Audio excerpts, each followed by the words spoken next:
ஜெய் ஸ்ரீமன் நாராயணா. எல்லாரும் டைட்டில் பார்த்துட்டு சனி பயிற்சி 2026 என்னோட ராசிக்கு எத்தனாவது நிமிஷம் இருக்கும் அங்கே போய் நம்ம கிடுகிடுகிடுன்னு ஃபார்வர்ட் பண்ணி அது மட்டும் பார்த்துக்கலாம் அப்படிங்கிற நம்பிக்கையில் வந்திருப்பீங்க. ஐம் சாரி, இதே எபிசோடில் உங்களுக்கு அதை நான் சொல்ல போகிறதில்ல, அதோட பலன்களும் வரும். பட் இந்த எபிசோட் உங்களுக்கு வேற இன்ஃபர்மேஷன் தரப்போகிறது. ஆயிரக்கணக்கான சேனல், ஆயிரக்கணக்கான இன்ஃபர்மேஷன் கொடுக்கறதுக்கு இருக்கிறவங்க, அது எல்லாரும் மீறி நீங்கள் இப்போ இங்கே வந்திருக்கீங்க அப்படின்னா உங்களுக்கு ஒரு இன்ஃபர்மேஷன் டேக்அவே இருக்குது ரெடியா அப்படின்னு தானே அர்த்தம். அந்த இன்ஃபர்மேஷன் உங்களுக்கு லைஃப் டைம் ஃபுல்லாக யூஸ் ஆகிற மாதிரி இருக்கணும். அதில் தான் என்னுடைய முயற்சி, அது மட்டும்தான் என்னோட முயற்சி. ஏன்னா இன்ஃபர்மேஷன் எங்கே வேணால் கிடைக்கும், ஆனால் அது லைஃப் டைம் ஃபுல்லாக நம்ம வச்சு யூஸ் பண்ணிக்கிற மாதிரி இருக்கணும். இப்போ இந்த எபிசோட் ஃபுல்லாக பார்த்துட்டு, பொறுமையாக ஃபுல்லாக பார்த்துட்டு, அதுக்கு அடுத்த எபிசோடில் உங்களுக்கு வேணுங்கிற குவரிஸ் எல்லாமும் கிளாரிஃபை பண்ணிட்டு, ஏன்னா நீங்கள் ஒவ்வொரு எபிசோட் பார்க்குறச்சியும் நிறையா கேள்விகளோட சம்மரியாக தான் நான் அடுத்தது எபிசோடையே தரேன். ஸோ அதோட சம்மரிஸையும் பார்த்துட்டு நீங்கள் தெளிவடைஞ்சிட்டிங்கன்னா உங்களுக்கு எந்த ராஜா எந்த பட்டணம் போனாலும் உங்களுக்கு இன்ஃபர்மேஷனுக்கு ஸ்கேர்சிட்டியே இருக்காது. சரியா? ஓகே, இப்போ நம்ம எபிசோட்குள்ளே போகலாம். Welcome back to Sahasaranagati. இன்னைக்கு ஒரு ஸ்டோரி சொல்ல போகிறேன். ஆஃபீஸ் வேலை இருக்குது, இந்த சமையல் ஆயின்னு இருக்கு, குழந்தைகள் படிக்கிறது, மாமியார் படுத்துறா, மாமனார் இருக்கார், இப்படி இருக்கார் அப்படி இருக்கார், அது எல்லாத்தையும் மீறி ஒரு 10 நிமிஷம் 15 நிமிஷம் உங்களுக்கு எப்போ டைம் கிடைக்கிறதோ அப்போ இந்த வீடியோவை பாருங்கள். இல்லாட்டி இந்த வீடியோவோட லிங்க்கை சேவ் பண்ணி வச்சுக்கோங்க, இல்லை புக் மார்க் பண்ணி வச்சுக்கோங்க, இல்லை ஏதாவது ஒரு இதில் காப்பி பேஸ்ட் பண்ணி வச்சுக்கோங்க. திருப்பி எப்போ நீங்கள் ஃப்ரீயாக இருக்கீங்களோ அப்போ பார்த்து தெளிவாக புரிஞ்சுக்கோங்க. சரியா? ஏன்னா இது புரிதல் இருக்கிறது ரொம்ப முக்கியம். ஏதோ வீடியோ போட்டோம், ஏதோ லைக்ஸ் இருந்தது, ஏதோ வியூஸ் வந்தது, ஏதோ கமெண்ட்ஸ் வந்துன்னு போகிறதுக்கு இல்லை, யூஸ்ஃபுல்லாக இருக்கணும். ஃபஸ்ட்டு கொஷின், வீடியோ பார்த்தீங்களா, யூஸ்ஃபுல்லாக இருக்கா, அதுதான் இல்லையா? ஓகே, இப்போ நம்ம கதைக்கு போகலாம். ஒரு துறவி, சாதுன்னு வச்சுக்கோங்களேன். அவர் ஒரு சாது இப்போ பாரு பகவான் நாம சொல்லிட்டு கோயில் கோயிலாக போயிட்டு அவங்க உட்காந்துட்டு பஜனை பண்ணிட்டு அங்கே கொடுக்குற பிரசாதத்தெல்லாம் சாப்பிட்டுட்டு கோயில் வாசல்லே படுத்து தூங்கிட்டு திருப்பி அடுத்த கோயிலுக்கு போயிட்டு இந்த மாதிரி சிம்பிள் லிவிங் ஹை திங்கிங் அப்படிங்கிறாங்க. சிம்பிள் லிவிங் ஹரி திங்கிங்காக இருக்கார் அவர். எப்போ பாரு ஹரி நாம சங்கீர்த்தனம், ஹரி பஜன் அப்படியே பண்ணிட்டு இருக்காரு. ஸோ இது ரொம்ப வருஷமாகவே நடந்துட்டு இருக்கு. ஒரு நாளைக்கு ஒரு ஊரை விட்டு அந்த கோயிலை விட்டுட்டு அடுத்த ஊருக்கு போயிட்டு இருட்டிடுச்சு. சரி, அந்த கோயிலுக்கு தான் போக முடியல, வர வழியில எங்கேயாவது படுத்துக்கலாம் அப்படின்னு சொல்லிட்டு அப்போ அங்கே அந்த அந்த கிராமத்தில் அந்த அந்த திண்ணைன்னு சொல்லுவாங்கல்ல, வாசலில் கொஞ்சம் ஸ்பேஸ் இருக்கும், வேற தூண்லாம் இருக்கும், அங்கே படுத்துக்கிறதுக்கு ஸ்பேஸ் இருக்கும். ஸோ அந்த திண்ணையில் அவர் படுத்துட்டு இருக்காரு. நைட்டு ஆக போகிறது. இவருக்கு அந்த கொண்டு வந்த பிரசாதம் அதெல்லாம் சாப்பிட்டுட்டு ரெஸ்ட் எடுத்துக்கலாம், மறுநாள் காலையில இருந்து நம்மளோட கோயிலுக்கு போயிடலாம் அப்படின்னு பாண்டுரங்கா விட்டலா அப்படின்னு சொல்லிட்டு போயிட்டு இருக்காரு. அப்படி ரெஸ்ட் எடுத்துக்கிட்டு இருக்காச்சு, இந்த வீட்டுக்குள்ள பேச்சு குரல் கேட்கறது. ஒரு ஹஸ்பண்ட் ஒய்ஃப் இருக்கும் அப்படின்னு இவருக்கா அந்த பேச்சு குரல் கேட்டவுடனே 2 பேர் இருக்காங்க, ஒரு பொம்பளை, 2 பேர் குரல் கேட்கறதுனால ஒருவேளை ஹஸ்பண்ட் ஒய்ஃபா இருக்கலாம் அப்படின்னு. கொஞ்ச நாள் போச்சுன்னா அது சண்டை ஆகுது, கொஞ்சம் பெரிய சவுண்டா வருது. சரி, இவங்க 2 பேருக்குள்ள ஏதோ சண்டை நடக்கிறது அது மட்டும் தெரிஞ்சிருக்கு. சரி, நம்ம என்ன பண்ண முடியும், நம்ம ஹரின்ல வேண்டிக்கலாம் அவங்க நல்லா இருக்கணும்னு அப்படின்னு. எதுவாக இருந்தாலும் அந்த பொம்பளை நல்லா இருக்கணும்னு வேண்டிக்கிறாரு. சரியா? பாவம் அந்த பொம்பளை கஷ்டப்படுறா போல இருக்கு அப்படின்னு. அப்போ கூட அந்த இது நல்லதா என்ன வருது இல்லையா, அதை சொல்கிறேன். வேண்டிட்டு இருக்காரு. நடுராத்திரி ஆகுது. இந்த வீட்டில் இருக்கிறவங்க இது கிராமங்கிறதுனால ரொம்ப ஹைஃபை டாய்லெட் ஃபெசிலிட்டிஸ்லாம் இருக்காது. வெளியில் அந்த சைடில் இருக்கிற ஒரு மாதிரி இடம் இருக்கும் இல்லையா, அங்கே தான் அவங்களுடைய நேச்சுரல் கால்ஸ் எல்லாம் அவங்க யூஸ் பண்ணுற மாதிரி இருக்கும். இந்த நைட்டு இவங்க வெளியில் வராங்க. இந்த லேடி வெளியில் இருட்டில் போயிட்டு அவங்க வேலையை முடிச்சுட்டு வந்தோடனே இந்த சாதுவை பார்க்குறாரு. யாரும் படுத்துட்டு இருக்காங்களே, யாரு அப்படின்னு பார்த்தாக்க ரொம்ப தேஜஸாக, ஏன்னா பெருமாள் நாம சொல்கிற வாழ்க்கையிலே தனி தேஜஸ் வரும். அந்த தேஜஸ்ல ரொம்ப அழகாக இருக்கார் அவர். ரொம்ப சாந்தமாக, நல்லா கம்பீரமாக. அவர் யார் இவர் இவ்வளோ அழகாக இருக்காரு அப்படின்னா அவரோட மனசு அந்த சாது மேலே ரொம்ப லயிச்சு போயிடுறது. ஆஹா, இவ்வளோ அழகாக இருக்காரே அப்படின்னு சொல்லிட்டு இவளுக்கு அதுக்கப்புறம் ரெஸ்ட்லெஸ்ஸாக ஆயிடுறா. அந்த சாதுவை பார்க்கறதுக்கு அப்புறம் ரெஸ்ட்லெஸ்ஸாக ஆயிடுறா. உள்ளேயும் போக முடியல, வெளியிலையும் அவள்கிட்ட பேச முடியல, இருட்டாக வேற இருக்கு, என்ன பண்ணலாம் அப்படின்னு சொல்லிட்டு கிட்டக்க போய் நீங்கள் யார், என்ன பண்ணுறீங்க, எங்கே இருக்கு அங்கே வந்திருக்கீங்க அப்படின்னோடனே, நான் வந்து சாது, பெருமாள் நாமத்தை மட்டும்தான் நான் சொல்லிகிட்ருக்கேன். நான் வந்து எங்கள் பக்கத்தில் இருக்கக்கூடிய விட்டல் கோயிலுக்கு போயிட்டுருக்கேன். இந்த இடத்துல வந்து இழப்பாரிட்டு இந்த இடத்துல வந்துட்டு இருட்டிடுச்சு. காலையில் எழுந்து நான் போயிடுவேன். சூரியன் உதச்ச உடனே நான் கிளம்பி போயிடுவேன். அது வரைக்கும் நான் இங்கே இருந்துக்கிறேன். ரொம்ப நன்றி அப்படின்னோடனே, நீங்கள் என்ன கல்யாணம் பண்ணிக்கிறீங்களா அப்படின்னு கேட்குறேன். இது ஒரே தூக்கி வாரி போட்டுது. என்னடா அது, யாரோ வந்து திரும்ப இந்த மாதிரி கேட்குறா, நம்ம சாதுன்னு சொல்லியிருக்கோம், நம்மளுக்கு அப்புறமா இப்படிலாம் கேட்குறாங்களே அப்படின்னு சொல்லிட்டு, நான் அந்த மாதிரி எண்ணத்தெல்லாம் இல்லை. நான் வந்து என்னோடய மனசு ஃபுல்லாக ஹரி தான் இருக்கார், விட்டல் தான் இருக்கார், பாண்டுரங்கன் தான் இருக்கார். நான் வந்து கோயிலாக சுற்றிட்டு இருக்க ஆள், எனக்கு அது ஃபேமிலிக்கும் சரிப்படாது, செட் ஆகாது அப்படின்னு சொல்லிட்டு அவர் இது பண்ண பார்க்குறாரு, விலைக்கு விட பார்க்குறாரு. ட்ரை தான் பண்ணலாம், விலைக்கு தான் அப்படின்னு ட்ரை பண்ணலாம். ஆனால் இவன் என்ன சொல்கிறா, இல்லை எனக்கு வந்து டிசைட் பண்ணிட்டேன், என்னால் இவரோட இருக்க முடியாது, நான் வந்து உங்களை கல்யாணம் பண்ணிக்கணும், நீங்கள் எங்கெங்கே போகிறீங்களோ நான் உங்களோட வரேன் அப்படின்லாம் சொன்னோன்னே இவர் ரொம்ப வேமைப்படுத்து. இல்லைம்மா தாயை என்னை விட்டுடு அப்படின்னு சொன்னோன்னே, நானே வந்து ராஜா கிட்ட சொல்லி எனக்கு ஒன்று ஏதாவது ஒரு தங்கறதுக்கு ஒரு சின்ன ஆசிரமம் மாதிரி கட்டி கொடுக்கலாமா கேட்டுக்கலாமான்னு வேண்டிகிட்டு இருக்கேன். நீ இந்த டயத்தில் நீ வந்து இந்த மாதிரிலாம் பண்ணுறது தப்பு, நீங்கள் உள்ளே போயிடுங்க அப்படின்னு சொன்னோடனே இவருக்கு ரொம்ப கோவம் வந்துடுச்சு. நான் இவ்வளோ தூரம் சொல்கிறேன், நீ திருப்பி அதே சொல்லிட்டு இருக்கியே அப்படின்னு சொல்லிட்டு என்ன பண்ணுறா, கிடுகிடுன்னு உள்ளே போயிட்டு ஒரு அருவாள் எடுத்துன்னு, இப்போ நீ என்னை கல்யாணம் பண்ணிக்க போறியா இல்லையா அப்படின்னு அவனை கேட்குறான். எனக்கு அருவாளை பார்த்தோன்னு பயம் வந்துடுச்சு. என்னடா அது, இந்த பொம்பளை இப்படி படுத்துறாங்க அப்படின்னு சொல்லிட்டு.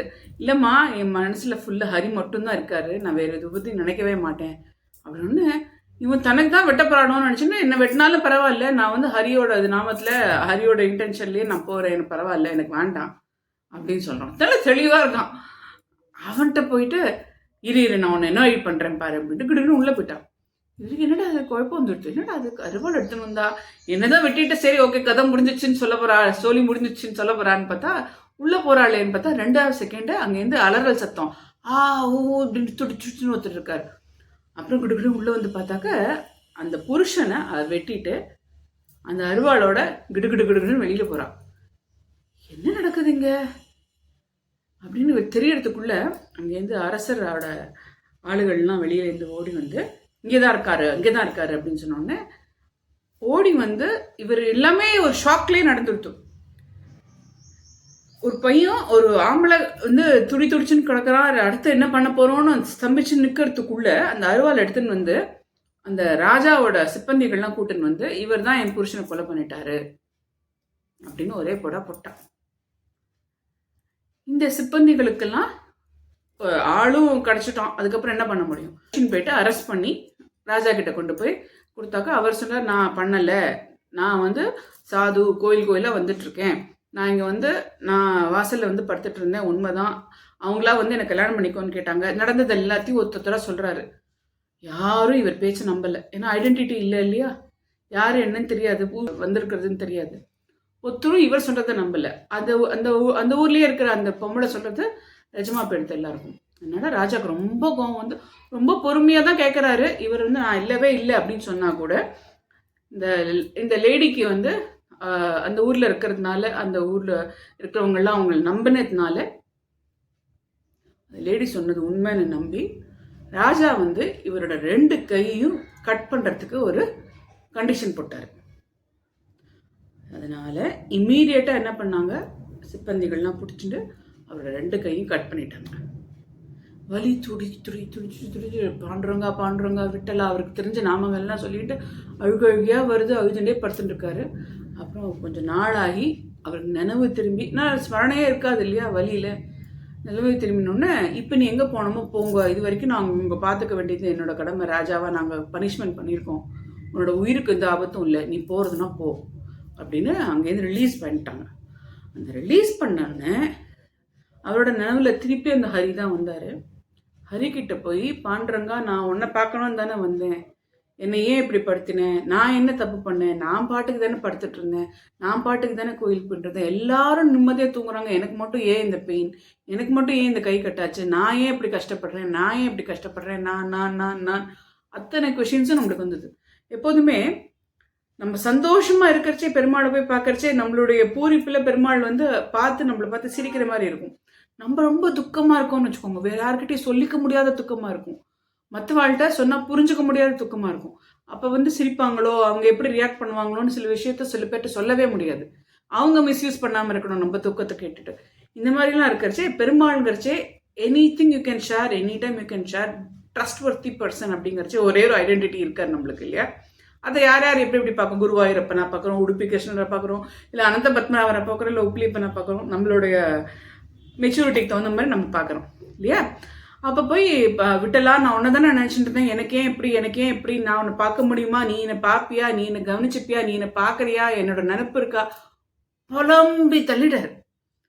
அப்போ வந்து கோயிலோட அந்த சேவைகள்லாம் இருக்கா இல்லையா, அந்த விட்டல் கோவில்னு சொல்லுவாள், அந்த பாண்டுரங்க விட்டல் கோயிலோட சேவர்கள்லாம் வந்து அவர் மேலே வந்து பூ மாறி போட்டு ரெட் கார்பெட் போட்டு அவரை வரவழைச்சு அவருக்கு நல்ல ஒரு இடத்துல உட்கார வச்சு ஆஸ்வாசப்படுத்தி இதெல்லாம் சாப்பிட்டுட்டு அப்புறமா நீங்கள் சன்னதி வந்து சேவிச்சுக்கலாம் அப்படின்னு சொல்லி அவரை வந்து திருப்திப்படுத்த உட்கார வச்சாரு.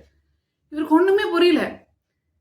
இவ்வளோ பெயினோட வந்திருக்கேன், கை இல்லை, புலம்பின்னு இருக்கேன், அழுதுன்னு இருக்கேன், தொடச்சிக்க கூட என்னால் முடியல, எனக்கு இருக்கிற கஷ்டத்தில் நான் யாருன்னே தெரியாமல் எப்படி இவாள்லாம் வந்து என்ன இப்படிலாம் ரிசீவ் பண்ணுறா, எதுக்காக ரிசீவ் பண்ணுறா அப்படின்னு. அப்புறம் அவர் சரி எதுக்கும் அவள் பண்ணுறச்சே நம்ம அபேட் பண்ணி ஆகணும்னு சொல்லிட்டு எவ்வளோ நாள் ஆச்சு சாப்பிட்டுட்டு நல்லா ரெஸ்ட் எடுத்துட்டு நல்லா க்ளீன்லாம் பண்ணிட்டு அதுக்கப்புறமா அவர் கோயிலுக்கு போகிறாரு. கோயிலுக்கு போனால் அவர் யார் இத்தனை நாளாக நினச்சி எழுதுன்னு இருந்தாரோ, நினைவில்லாலும் சரி உடல்லாலையும் சரி அவரை பற்றி வருத்தி பண்ணிட்டு இருந்தாரோ, அந்த பாண்டுரங்கனை விட்டலார்னு பார்த்துட்டோ கதறி தத்துட்டார் மனுஷர். எனக்கு ஏன் இப்படி, நான் என்ன பண்ணேன், நான் ஒன்று தானே நினச்சேன், நீ எதுக்கு எனக்கு கஷ்டம் கொடுத்த, நீ தானே எல்லாம் பண்ண, நீ என்னை காப்பாற்ற வேண்டாமா, நீ எனக்கு இது பண்ண வேண்டாமா, நீ எனக்கு இது பண்ண வேண்டாமா, நீ எனக்கு பண்ண வேண்டாமா, இதையே திருப்பிட்டு இருக்காரு. இது 4 தடவை சொல்கிறச்சியே உங்களுக்கு கொஞ்சம் என்னடா அதே இதே திருப்பி ஓவராக சொல்கிறாளோ அப்படின்னு இருக்குல்ல. ஆனால் ரியல் லைஃப்பில் அப்படி தான் நடக்கும். நம்மளுக்கு ஒரு கஷ்டம்னு வந்து வெளியில் எங்கேயும் போக முடியாது, எல்லா கதவும் சாத்தி இருக்கு, எங்கே போய் நிற்க முடியும் அப்படிங்கிறச்சே நம்மளுக்கு கண்ணில் எந்த பகவான் படுறாரோ அவர் தான் நம்ம கேட்போம். நீ எதுக்கு என்ன பண்ண விட்ட, நீ பார்த்துன்னு தானே இருக்க, நான் ஒன்றை தானே பண்ணிட்டு இருக்கேன், நீ எதுக்கு எனக்கு இவ்வளோ கஷ்டத்தை கொடுத்துக்கிற அப்படின்னு நம்ம கேட்போம் இல்லையா? அப்போ வந்து அசரீதியாக பாண்டுரங்க அவர்கிட்ட பேசுகிறார். உடனே குதர்க்கவாதிகள்லாம் இப்போ கேட்கலாம், அசரீரின்னா என்ன, அது இதுலேயே இருக்கா அப்படின்னா, அது சரீரம் இல்லாத குரலுங்கிறதுனால தான் அசரீரின்னு சொல்கிறோம். யாரும் வந்து கண் முன்னாடி நின்று நம்ம முன்னாடி பேச போகிறதில்ல. நம்மளுக்கு இருக்கக்கூடிய ஒரு பாவனையில் அந்த பெருமாளோட வாய்ஸாக நம்ம இன்னர் வாய்ஸ் அப்படின்னு சொல்லுவோம், வாய்ஸாக கேட்கறது தான் அந்த அசரீரி.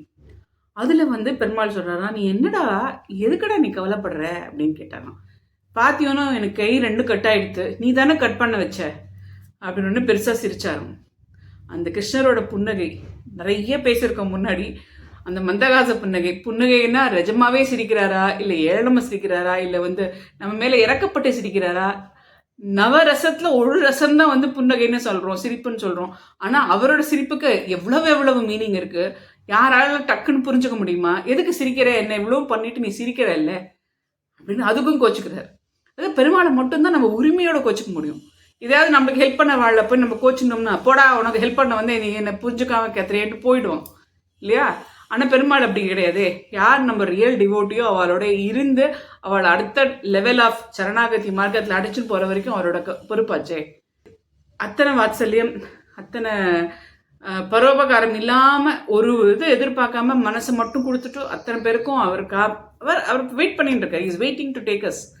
அப்படி இருக்கிறச்சே வந்து சிரிச்சுட்டு அவர் சொன்னாராம், நீ என்ன தெரியுமா பண்ண, நீ இதெல்லாம் பண்ண, அதுக்கு தான் உனக்கு இந்த இது, அதனால கவலைப்படாத, உனக்கு அடுத்த ஸ்டேஜ் எங்கிட்ட தான் இருக்குது, நீ கவலைப்படாத வந்துடுவேன் அப்படின்னு ஒன்று.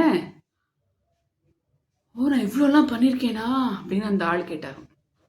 ஆமாங்க, நீங்கள் இவ்வளோ வேலை பண்ணியிருக்கீங்க, என்ன பண்ணீங்க தெரியுமா அப்படின்னு அந்த 2 பேருக்கும் என்ன கான்வர்சேஷன் நடந்திருக்கும், இவர் என்ன பண்ணியிருப்பாரு, எதனால அவருக்கு அந்த பேர் கை கட்டு வந்தது, எல்லாத்தையும் பார்க்க போகிறோம். ஆனால் இப்போ இல்லை, ஆல்ரெடி நீங்கள்லாம் வாட்சை பார்த்துட்டு இருப்பீங்க, எவ்வளோ நிமிஷம் ஆச்சுன்னு ஸ்க்ரோல் பண்ணி பார்த்துட்டு இருப்பீங்க. உங்களுக்குலாம் அவ்வளோ பொறுமை இல்லை, நோ ப்ராப்ளம். நீங்கள் பொறுமையாக அடுத்த எபிசோட் வர வரைக்கும் வெயிட் பண்ணுங்கள். அதுக்குள்ளே உங்களுக்கு ஃப்ரீ டைம் கிடச்சதுன்னா என்னோடய சேனலுக்கு வந்து அதில் இருக்கக்கூடிய பிளேலிஸ்ட்டுக்கு போங்க. அதில் வந்து ஹெட்டிங் வைஸு என்னென்ன உங்களுக்கு இன்ட்ரெஸ்ட் இருக்கும். சில பேர் வந்து கும்பகோணம் ஃபைல் மட்டும் பார்ப்பாங்க, சில பேர் வந்து சிவன் கோயில் மட்டும் பார்ப்பாங்க, சில பேர் வந்து வைஷ்ணவ கோயில் மட்டும் பார்ப்பாங்க, சில பேர் பஜன்ஸ் மட்டும் பார்ப்பாங்க, சில பேர் ஐயப்பன் பஜன்ஸ் மட்டும் பார்ப்பாங்க, சில பேர் டெல்லி ஃபைல் மட்டும் பார்ப்பாங்க. இதெல்லாம் நிறைய பேர் இருக்கீங்க இல்லையா? ஆனால் ஒரே சேனலில் நிறைய பிளேலிஸ்டில் சப்ஜெக்ட் வைஸ் பஞ்சாங்கம் நிறைய தெரிஞ்சுக்க வேண்டிய விஷயம் பஞ்சாங்கத்தில் இருக்குது, நம்பர்ஸில் இருக்குது, அஸ்ட்ராலஜியில் இருக்குது, இதோட ராசி பலனும் இருக்குங்க. ஸோ கவலைப்படாதீங்க. Stay connected and watch all the videos. உங்களோட நிறைய கொஷின்ஸ் அதிலே கிளாரிஃபை ஆகிடும். தொடர்ந்து பார்ப்போம். Stay connected. Radhe Krishna. Thanks for வாட்சிங். 80% சப்ஸ்கிரைப் பண்ணாமல் குழு சேராமல் ரெகுலராக பார்க்குறீங்க. சப்ஸ்கிரைப் எப்படி பண்ணணும்னு பக்கத்தில் இருக்கிறவங்கள்ட்ட கேட்டுட்டாவது சப்ஸ்கிரைப் பண்ணிவிட்டு பெல் நோட்டிஃபிகேஷன் ஆன் பண்ணிவிட்டு எல்லா வீடியோஸும் உங்களுக்கு அப்டேட் வர மாதிரி வச்சுக்கோங்க. நீங்களாவே தொடர்ந்து பாருங்கள். நான் அனுப்பிச்சாதான் பார்க்கணும் அப்படின்லாம் இல்லை. நீங்களும் பாருங்கள், உங்களுடைய உறவினர்கள் உங்கள் நண்பர்களுக்கும் அனுப்பிச்சிட்டு பாருங்கள். Stay connected, stay supportive. Radhe Krishna. Videos பிடிச்சா லைக் பண்ணுங்கள், கமெண்ட்டில் ஜெய் ஸ்ரீராம்னு டைப் பண்ணுங்கள். நீங்கள் பார்த்துருக்கீங்க, உங்களுக்கு பிடிச்சிருக்கீங்கன்னு எனக்கு புரிய வரும். உங்களோட கமெண்ட் ரொம்ப இம்பார்ட்டன்ட்.